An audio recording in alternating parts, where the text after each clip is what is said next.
Uue aasta alguses leidis Audentese spordikeskuses juba 21. korda aset traditsiooniline Balti meremaade noorteturniir. Turniir, kus osales ka noortekoondistes suvel ainsana A-divisionis mängiv U18 noormeeste võistkond. On sügaval abis. Nii, et seal võiks isegi tegelikult, kui short rollita tuleb, nüüd ta lõikab hästi, tegelikult me jamas ka vaatame. Nad tahavad liiga vara lõigata, nad ei ole silmside puudub. Ja mitte kogu aeg seda vunni sealt ära teeb. Tegelikult me teame, et samas ikkagi nad nii sügavale või aitavad nii sügavale, tegelikult võiks koos selle sööduga ikkagi see teine nurk lõigata juba. Vaata seda tuimalt lihtsalt, kuidas nad tulevad siit. Nad jooksevadki 8 peale ja siis ongi tegelikult, kui palju põrkisse pannud, nad panid 3 või 4 korda lihtsalt korda. Selle peale tuleb öelda, et ära põrkisse pane, et lihtsalt tuleb kohe seda söödu pealt. Sul teine järjest tuli vahet ei ole, vaata, kus nad saab sinna nii üles, isegi palju see jookseb ikka suvaliselt ära. Sa viisid koondis eelmisel suvel A-divisioni. Kas oli justkui selline loogiline jätk see A-divisioni väljakutse nüüd ise peatreenerina ka vastu võtta?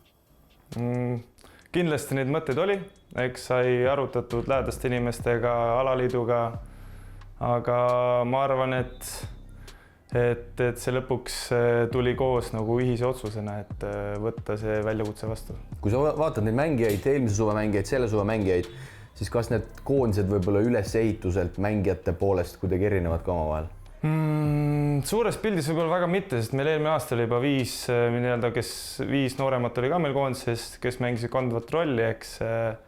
Ja ma arvan, et meil väga suuri erinevusi ei ole seal. Võib-olla isegi see aasta mingil määral me oleme isegi võib-olla vähe liikuma. Sinu poolt valitud staffi liikmed, see seltskond on ka päris huvitav, et räägi võib-olla nendest ja miks just sellised valikud? Mulle meeldib, kui mu kõrval on üks kogenud treener samamoodi. Eks sellel korral me jõudsime kokkuleppele Indrek Visnapuuga, kellega me arutasime need asju. Minu mõte või ülesanne või mis ma oma mõtte andsin talle edasi oleks see, et ta paneks mind võimalikult palju proovile. Esimeses trennis oli sibinat, säbinat, värinat, ebamugavust, aga ja päevalt läks mõnusamaks. Aga see tunne, see tunne just, et sa oled saalis, sul on hoopis teistsugune feeling nagu kui siis, kui sa ajad mingit administratiivset asja.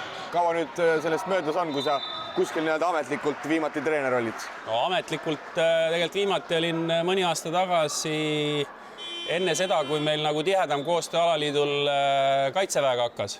Aga see oli selline lühike nädalane sutsakas, mõned trennid ja turniir. Päriselt ütleme jah, see oli siis tegelikult 6 aastat tagasi. Sul on kogemust palju, ilmselt oled Rausaga rääkinud, millist rolli ta sul näeb?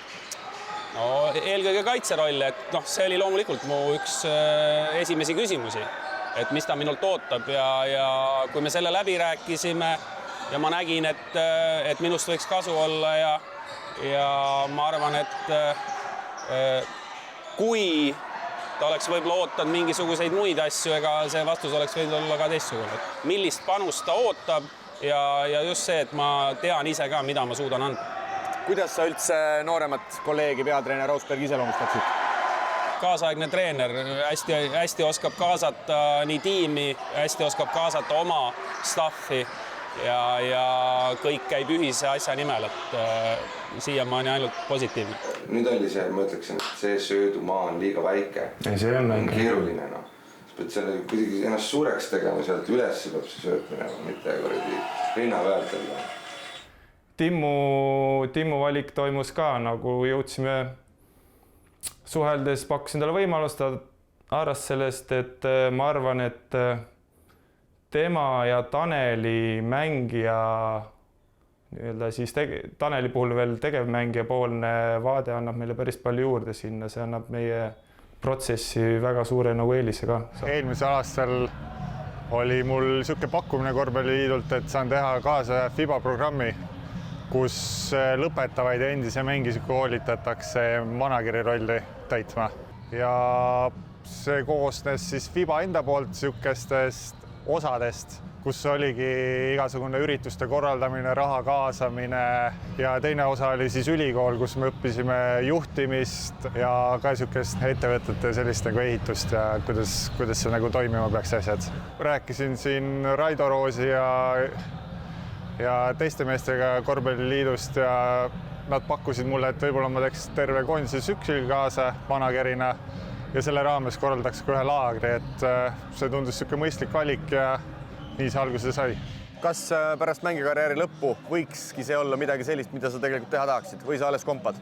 Ei, nii palju, kui ma nüüd sellega on kokku puutunud ja nagu selle FIBA programmi raames ka, et täitsa meeldib see asi ja võimaluse korral, nii palju kui neid muidugi Eestis ette tuleb, et kindlasti olen nõus sellest haarama ja endast parim andma. Sul on pikk karjäär juba praeguseks selja taga, sa oled siin küll mänedžeri rollis, aga palju sa treeneritele kõrvalt niimoodi vaikselt nõu annad? No eelmine aasta meil oli 2 treenerit ja mina, et siis ikkagi tuli vahepeal nõu anda ja no minu roll oligi rohkem selline, et ma õhtuti, kui meil miitingud olid, et siis ma aitasin ka mingeid asju öelda ja vaadata ja et mis mina nagu selles olukorras teeksin. Ja mängu ajal ma pidin ka jälgima, et kui seal mõni mees täiesti punases on ja enam ei jõua, see aasta meil on 3 treenerit, et ma eeldan, et see treeneroll on see aasta kõvasti väiksem. No kõik see kulmineerub suvel A-divisjoni turniiriga, huvitaval kombel sa oled ise A-divisjoni pääsme lunastanud nii mängijana kui eelmisel hooajal siis staffi liikmena, et kuivõrd need üldse erinevad, ma pean silmas siis seda nii-öelda lunastamise emotsiooni. Ega ma nüüd hästi ei mäletagi enam seda, see oli ju, mis see oli peaaegu 20 aastat tagasi, kui me sinna A-divisjoni jõudsime, aga mäletan, et peale finaali tuli ikkagi pisar silma, et seda võitu ei tulnud, et saime seal Rumeenia käest kodus üsna kindlalt kaotasime, et endal ka mäng ei tulnud kõige parem välja, et see ikkagi oli niisugune emotsioonide rohke hetk, aga eelmine aasta, ütleme nii, et ma ei osanud enne suve eriti midagi oodata nendest poistest, aga see, kuidas me nagu suve jooksul kokku kasvasime ja ma nägin, et neil on tõesti sisu ja nad tahavad võita, siis ma arvan, et see emotsioon oli peaaegu samasugune. Hommik! Tere!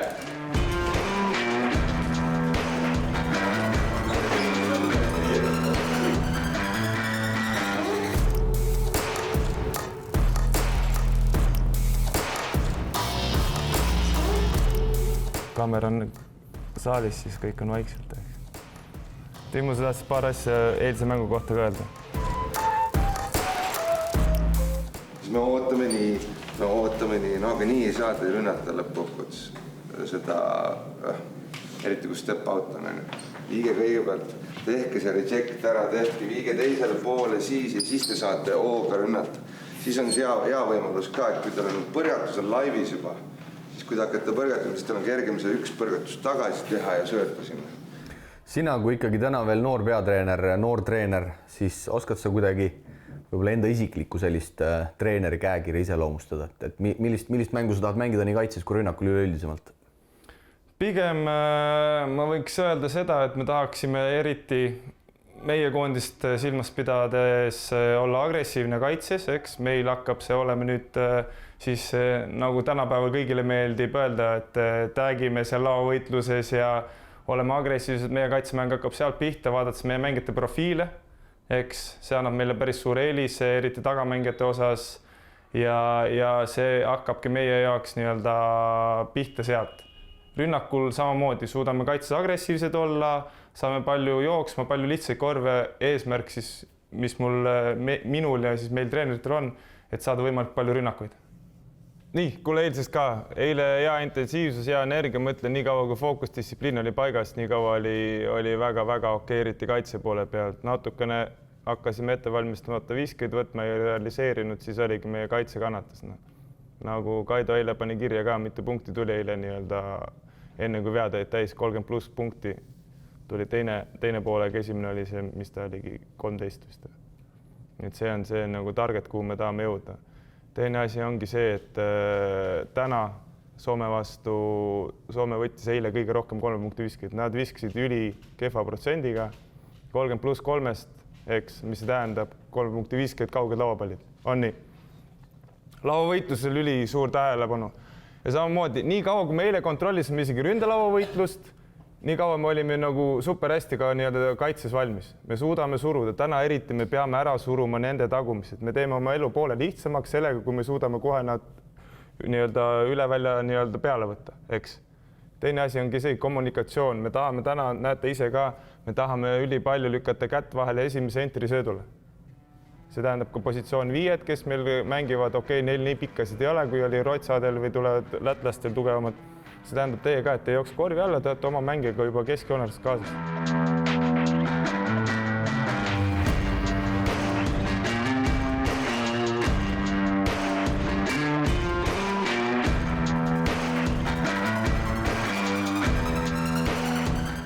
Rausbergi mängustiil on mängijatele hästi arusaadav. See on, ta üritab mängida tänapäeva kiiret korvpalli. Ta rõhub hästi palju kaitsele ja ründelauale. Ta tahab, et me domineeriks nii-öelda ja juhiks mängutempot, mitte ei mängiks vastase järgi.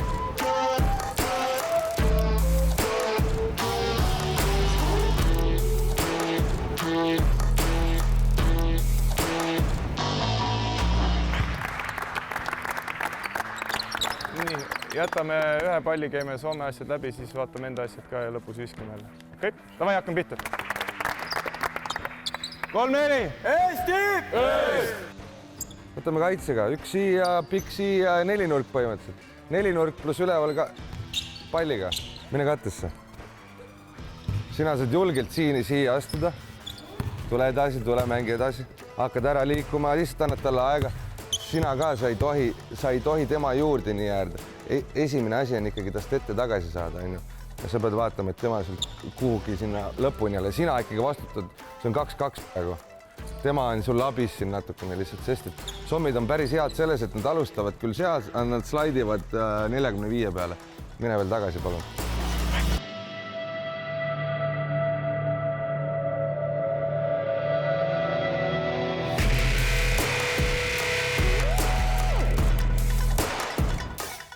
Vaadates nüüd otsa sellele Baltimeremaade turniirile, kui oluline see üldse Eesti noortekoondiste jaoks sinu hinnangul on?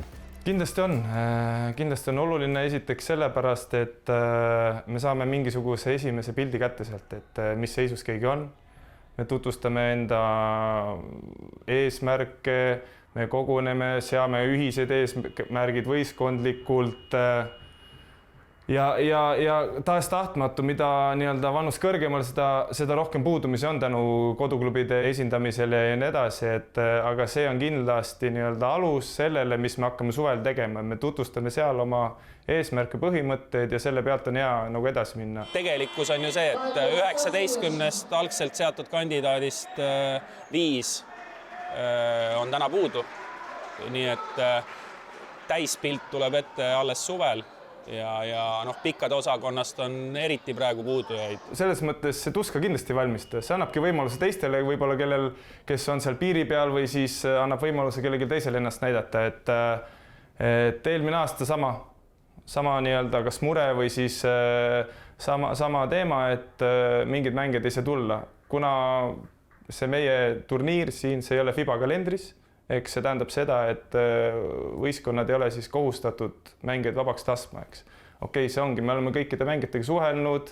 Ameerikaga, nagu sa tead, on nagu ikka omad jutud selles mõttes, et sealt on päris keeruline selleks lühikeseks ajaks tulla, eriti kui tal ei ole seal pausi. Eks nemad on seal töös, nad tulevad suvel Euroopa mängijate osas, kellel on tähtsad turniirid, kellel on see load management on hetkel selline, et kellel on vaja natuke rohkem puhata, tegeleda mingite individuaalsete asjadega, et kõik on läbi räägitud. See meil ei valmista tuska, pigem see on positiivne, et see annab teistele võib-olla rohkem võimalusi. Meil ei mängi nii välja, et 2 meest on seal, üks äär on tühi, et te peate olema võimelised ära jagama. 3-4 sekundiga nii. Kõik reageerima, et nurk on tühi, see sinna. Sa pead ka ütlema, et sina tead, et sa oled kõige parem mängib, mina lähen, aitame 11 on ju, nende asjadega. Pea ainult point card, et ütleme, et me peame sinnani maani ka jõudma, aga 7 päevaga on väga raske sinna jõuda, et harjutame seda lihtsalt natukene. Olukorras, kus paljud välismaal pallivad noored koduturniiril osaleda ei saa, on õnneks ka vastupidiseid näiteid. Endise rahvuskoondise kapteni Kristjan Kanguri poeg Robert on kohal olukorras, kus ta on teist hooaega mängimas tuttava Itaalia linna Varese meeskonnas. kodus on alati hea olla selles mõttes, et rõõmutunnet see tekitab ja ütleme nii, et võiks lihtsalt neid võimalusi rohkem olla, aga mingid teatud nii-öelda ohverdusi peab ikkagi tuleviku nimel ka tegema, et sinna ei ole midagi teha, aga saame hakkama. Varese esindusmeeskonnal läheb Itaalia kõrgliigas päris hästi, hetkel ollakse 6. tabelireal. No kui raske seal meeste vahel toimetada on?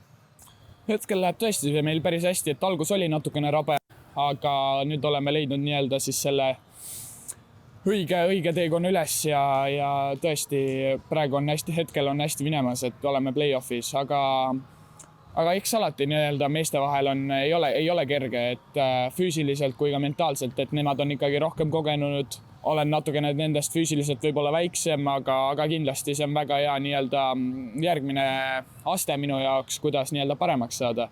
Et kindlasti ma arvan, et ma sellest probleemi ei näe, et ma arvan, et tulen toime.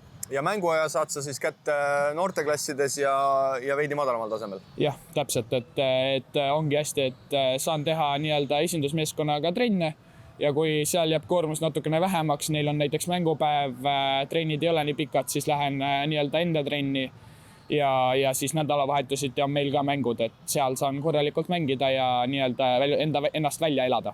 Kui pikalt sa üldse Varesega lepinguga seotud oled ja kuidas sa võib-olla ise oma lähitulevikku näed? Varesega sõlmisin siis 4 aasta lepingu ja nüüd praegu käib siis 2. aasta. 3. aastast saan nii-öelda Itaalia passi juba Varese jaoks kätte, aga 4. aastast, kui siis 4. aasta ära teen, siis olen täiesti igale meeskonnale itaallasena loen, et see on väga suur eelis just Itaalias, et sul peabki olema 50% mängijatest peavad olema itaallased, mis on siis väga hea võimalus minu jaoks ennast esile tuua. Kas vaatad ka sina sarnaselt teistele noorkorvpalluritele Ameerika poole või pigem hetkel oled ikkagi Itaalia korvpalli usku? Kindlasti vaatan Ameerika poole, aga see tuleb hiljem, et teen enda 4 aastat, kohustuslikud 4 aastat ära, saan enda mängijapassi ja siis ongi kool ka täpselt samal ajal lõpetatud ja siis ongi täpselt, peaks olema täpselt õige aeg minna Ameerikasse. Aga see oleneb täiesti, mis võimalused, mis tingimused ja kuhu. Millal me võiks Robert Kangurit näha Varese esindusmeeskonnast debüüti tegemas? Ise loodaks, et järgmine aasta peaksin nii-öelda saama selle mängijapassi kätte, et ise loodan, et annavad mulle võimaluse aga muidugi pean selle ise välja teenima, et niisama see mulle kätte ei anta. Aga loodan, et järgmine aasta. Okei, samamoodi puhkame, kes tahab, tuleb, vaatab esimest poolaega, ülejäänud aja proovime vähe puhata ka, et oleks õhtuks värsket. Eks. Sama energiaga peale, keskendume oma asjadele, siis on kõik hästi. Okei, davai! 3-4! Eesti! Konkreetselt sinu U18 koondise näitel, mis eesmärgid sa poistele meeskonnale siin seadnud oled, et palju siin selle lühikese aja jooksul neid eesmärke üldse võtta saab? Selleks turniiriks meie eesmärgid on nii-öelda mängulised, et mis me tahame kätte saada. Me tahame vastastest rohkem kiirinokkpunkte saada, vastastest rohkem lauavõitluses olukordi saada, kõik sellised mängulised nii-öelda statistilised eesmärgid. Ma arvan, et me ikkagi näeme vaeva praegult selle suve osas, et see, mis see tulemus nüüd siin lõpuks on, ei olegi võib-olla kõige tähtsam, et üritame leida neid mehi, kes suudavad A-divisionis kindlasti ennast tõestada ja seal hakkama saada. Ma arvan, et peamine eesmärk on tegelikult siit turniirist nagu hea enesetunne kätte saada, et suviseks koondise perioodiks siis nagu ongi siuke hea tunne kätte saada. Kindlasti tahame seda turniiri ka võita, et ongi hea tunne kätte saada. Ja lihtsalt ma arvan, et ka treener tahab proovida erinevaid rotatsioone ja koosseisu, et oleks see mäng nii-öelda sujuv. Ettevalmistusperiood on selleks turniiriks päris lühike, et palju te üldse enne turniiri ära teha jõudsite? Mis need peamised sellised lähteülesanded on? No meil oli kuskil umbes 8 trenni. Jõudsime peamised rünnaku ja kaitse asjad üle vaadata ja samuti ka liikumised jõudsime üle vaadata. Vastasele väga palju ei keskendunud või põhimõtteliselt üldse ei keskendunud alguses, et proovime ikkagi mängida oma mängu. Esimene eesmärk on see kaardistada ära ja tulla siit nii-öelda selgelt tervena välja ja loomulikult, kes siis võita ei tahaks. Kuna 2 aastat tagasi sama aasta käik sai hästi hakkama, siis ma ei näe põhjust, miks mitte ka seekord. Kõik kulmineerub siis suvise A-divisiooni turniiriga Itaalias. On see suvine tegevuskava sul peas enam-vähem juba välja mõeldud? Mingil määral on, eks ei erine ka eelmisest aastast, nüüd lihtsalt oleneb palju sellest, et me alustame mingite turniiridega varem. Eks Nordic toimub see suvi siis varem. Teine asi on see, et me ootame leedukate otsuse taga, millal nad korraldavad Balti matši, eks nemad kui siis suurem korvpalliliik saab otsustada pigem. Ja ma arvan, et kui me eksi, siis me äkki mängime Leedus ka selle Balti matši. Neil on üks teine turniir ka ja siis nad panevad selle kuidagi, mahutavad selle sinna kusagil ära ja üldpildis peale seda turniiri 2 kontrollmängu võib-olla maksimum veel ja laagrid me ei ole veel kokku leppinud, meil on tegevuskava on olemas, et millal me tahame treenida, neid kohti veel meil kirjas ametlikult ei ole, aga suures pildis on jah, see esialgne draft on koos. Oskad sa aimata, millised need võib-olla kõige suuremad, kõvemad väljakutsed saavad olema just mõeldes sellele A-divisjoni turniirile ja seal tehtavale tulemusele? Ma arvan, et kõik see asi kokku, kuidas me suvel kokku saame, kuidas me selle töö käima saame, treenerite tiim on meil Eesti mõistes. Ma arvan, et see on väga tugev, et nüüd ongi see, et kuidas me kõik õnnestume, kuidas me suudame ettevalmistusega saada sinna maani, et me oleksime võimalikult parimas seisus, oleks EM, et see on see küsimus, millega me hakkame nüüd tegelema peale BSPC. Baltimeremaade turniiri on mängitud sisuliselt antud sajandi algusest, kui siit on läbi käinud mitmed tänased Euroopa tippmängijad. Tulevast Tallinnas peetavat EM-finaalturniiri korraldama asuv Henri Ausmaa on olnud antud turniiri peakorraldajaks nüüd juba 8. aastat järjepanu. Meil on 4 osalejariiki, Eesti, Soome, Rootsi, Läti ja kõik saadavad meil siia siis 4 noorte rahvuskoondist, U16 tüdrukud, U16 poisid, U18 tüdrukud ja U18 poisid. Ja kõik mängivad siis omavahel ühe korra läbi, ehk siis see on nagu 4 võistkonna turniiritabeli süsteemis. Kokku on igas vanuseklassis 6 mängu ja siis nende mängude tulemusel selgub siis paremusjärjestus 1.–4. Peakorraldajana, kui keeruline on naabreid õnnelikuna hoida, et kõik nii-öelda nende jaoks ka organisatoorselt siin turniiril toimiks? No ma arvan, et kui me räägime siin sellisel tasemel turniirist, siis see on juba nii-öelda kopeerib seda, kuhu nagu tippsportlased jõuavad. Et tippsportlaste jaoks on kõik detailid on väga olulised, aga ma arvan, kõige olulisem on see, et sul on hea voodi, kus magada, sa saad hästi süüa ja sul on tehtud selline graafik, mille alusel on sul nagu mõistlik mängida. 21 aastat on pikk aeg. Oskad sa öelda, kui kõvad mängijad siit turniirilt nimeliselt on läbi käinud? Turniiril on mänginud 4 naiste NBA mängijat, 9 NBA mängijat, kui nimesi nimetada, Porzingis, Markkanen, Bertansid, Trell, Jerebko, Kuruts, et nagu tegelikult kõik meie piirkonna tugevamad mängijad, kes on olnud, lisaks Euroliiga mängijaid, viimase Eurobasketi põhimõtteliselt kõik mängijad, rootslastel vist 1 mängija, kes mängis Eurobasketil 25, ei olnud siin BSPC turniiril osalenud kunagi, kõik ülejäänud on osalenud, ehk siis tegelikult kogu koorekiht on läbi käinud sellel turniiril. Ma arvan, et see turniir on väga hea võimalus nii-öelda just siis mängijatele ennast esile tuua, võib-olla suuremas pildis, et siin on, ma arvan, väga palju erinevaid inimesi, skaut, agendid, kõik siuksed asjad, et ma arvan, et see on noortele mängijatele väga hea võimalus just nendele, kellel võib-olla koduklubides ei jää nii palju silma väljaspoole, et siin saavad päris hästi ennast nii-öelda siis pilti mängida. No meil on NBA klubidest on siin üks agent juba aastaid käinud, tema peaks olema Oklahoma Cityst, ja siis on siin erinevaid nii Euroliiga nii-öelda klubide esindajaid, kui on ka siis mingite agentuuride esindajad, et muljet avaldavad, et nad iga aasta siia kohale tulevad, aga see näitab, et me teemegi õiget asja ja eks nemad tahavad ka neid talente võimalikult varakult avastada ja silma peal hoida nende arengul. Kui tähtis on see turniir otseselt Eesti korvpalli jaoks? Ma arvan, et sellel on väga suur tähtsus, sest et lisaks sellele me seda turniiri mängime siin, on meil alati selle turniiri raames ka üks aasta suurimaid treenerite koolitusi 2 päeval toimumas. Ka sellel aastal vist üle 150 osaleja treenerite koolitusel. me saame väga selge pildi ette, mis seisus on meie noored, kuidas me oleme võrreldes lähinaabritega. Ja ma arvan, et see on nagu U16 koondistele on see sellepärast oluline, et see on nagu esimene selline kogunemine üldse nendel selleks EM-iks ettevalmistamise protsessis. Et ma arvan, et see on väga tähtis, et selline turniir toimub.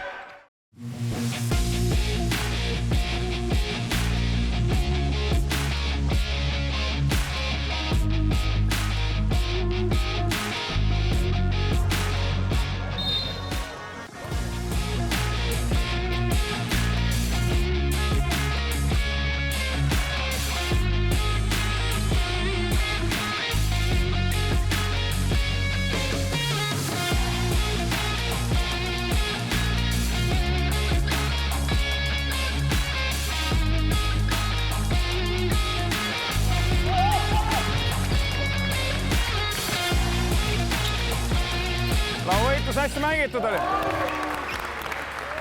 Traditsioonilisest aasta alguse turniirist peavad vägagi lugu ka osalevad lähinaabrid.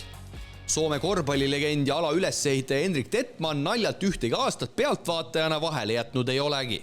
First of all, I think this is a great concept. This is a nice concept where the country has been able to work together to find a way how to play international games. We have a great cooperation between the Estonian, Finnish, Latvian and so far also with the Swedish Federation. Everybody sees this as an opportunity to get better games, to give our players an experience to build their future career. Well, this is the start of our youth national team basketball year, so this tournament is very important. And if we wouldn't have this, we would be in need to search for something else. The main goal is to give the players the experience to play international basketball, play against a different type of teams, different type of style of basketball, and of course, that's where you start to build. You give different players different opportunities. But the experience is what we are looking for here. So how's the next generation doing in Finland? How's the level for youth national teams, especially this year? Well, it's very much depending on the year. And if you look at our girls' side, we have been able to have a high level of players, and you see this year's team is also doing both the girls and the 16 and 18 very well. On the boys' side, the difference varies very much between the years. So in the past years, we have had a little bit trouble to finding the teams that we used to have. But at the end, it's about finding the right individuals and promote them for the future. This is not about only one team. It's about helping the best individuals to reach the top level and reach the top of Europe. Generally, what you need is 1 to 2 players per generation per year that at the end will play in the men's or women's national team, and that's enough. So help the individual to reach the full potential. That's the goal.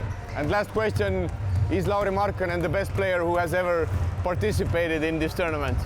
I think we can all agree about this, that Lauri Markkanen is the best player who has ever participate.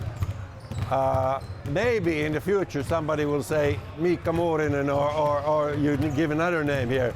But so far Lauri Markkanen, I guess he's the best.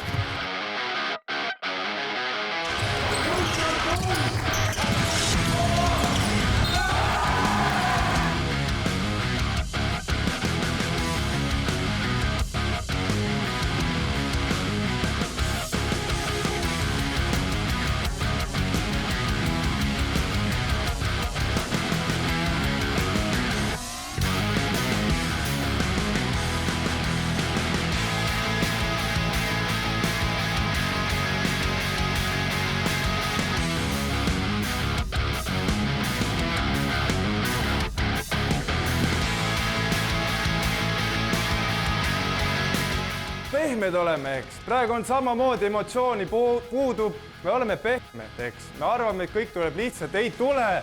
Ise tuleb võtta. Me oleme kogu aeg seal enda rünnakul nii hädas sellega, et me saame palli täiesti valesse kohta. Hoiame asja lihtsalt. Mängivad üle. Igal actionil on meil backdoori option olemas. Jäämegi 8 peale, sunnime nad palli ära sööma. eks. Kahekesi träpime peale, eriti kui vigu ei ole, meil ei ole seda probleemi. Ise rünnakult tekime pikk roll olukordades, tekitame front passi, back passi võimaluse ka, et meil on rohkem ruumi. Praegu meil jääb toppama, hakkame põrgatama, siis nemad ongi edus sellega. Aga ma ütlen, pehmed oleme. Kõva võitlus, see läheb nüüd 3. veerand, aga on see koht, kus me peame näitama enda sisu ka vähemalt. Davai!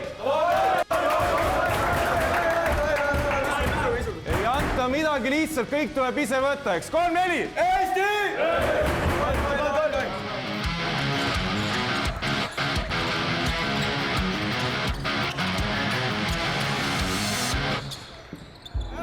Viis jääb!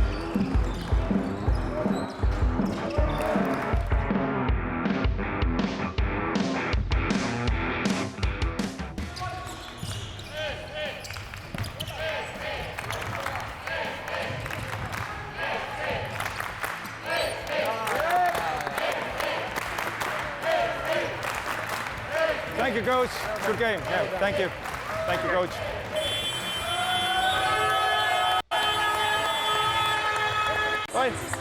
Lõpetame siin ära riietusruumis ja siis läheb alles publikusse, okei? Davai! Ja võitlus oli 3-4. Eesti! Kodune turniir jäi U18 koondiselt sel korral võitmata, kui viimasel päeval jäädi kindlalt alla lätlastele. Tänavune programm kulmineerub aga suvel, kui mängitakse Itaalias tugeval A-divisjoni turniiril. Üle pika aja treeneriametis tagasi olev abitreener Indrek Visnapuu omab varasemat kogemust, kuidas koondis A-divisjoni viia ning kuidas sinna ka püsima jääda. Organiseeritus, professionaalsus, loomulikult kui me võtame koondise mängijate profiile, et profiilid on hoopis teistsugused, gabariidid on teised, et kindlasti see pilt ja see tunne B-divisjoni ja A-divisjoni vahel on suur. Me ei saa rääkida kõikidest võistkondadest, aga kui me võtame ikkagi keskmise, siis on vahe suur. Ma ütlen kohe ära, et me ei lähe sinna püsima jääma, me läheme ikkagi midagi suuremat sinna tegema. Et kas see nüüd välja tuleb, seda näitab aeg. Aga püsima jäämine on kindlasti ka omaette raskus, sellepärast et teada on, et Eesti võistkonnad seda väga pikalt ei ole suutnud. Et loodetavasti seekord läheb nagu paremini. Kui sa räägid, et pigem minnakse suuremat tulemust tegema, siis mis võiks olla selle koondise need tugevused, millele siis seal juures rõhuda, et sealt selle tulemusega tagasi tulla? No meil tagaliinis on kindlasti päris kiired ja jõulised kutid, et nende peale me jääme kindlasti lootma ja korvi all ka, et võib-olla seda massi veel ei ole, aga pikkust meil nagu peaks ka olema, et selle taha ka nagu loodame, et asi ei jää ja samas 3-4 on ka meil arvestatavate gabariitidega, et tugevus ilmselt peabki olema see, et me oleme ühtne tugev meeskond, kes ikkagi pingutab lõpuni ja vastastele midagi kergelt ei anna. Me ei lähe ühte mängu võitma, tahaks nagu positiivse tulemusega tagasi tulla, et võidame rohkem mängu kui kaotame, eks. Ma arvan, et ülitähtsad mängud, vaatame, mis see loos toob, meile ongi peale alagrupi mänge 4-5 mäng, et kuhu me siis suudame mängida ja kuidas me selle hetkel valmis oleme. Meie eesmärk, nagu ma ütlesin ka poistele, et minna igat mängu võitma ja siis vaatame, kuhu me sellega jõuame. Tänase loo peategelaseks olnud noortekoondis võiks tõesti kõikide kokkulangevuste korral mitte lihtsalt püsima jääda, vaid mängida suvel kõrgete kohtade nimel. Ligi pool aastat on nii mängijatel kui treeneritel aega, et vaeva näha ja tööd teha selleks, et varasemad väljaütlemised ei jääkski pelgalt väljaütlemisteks.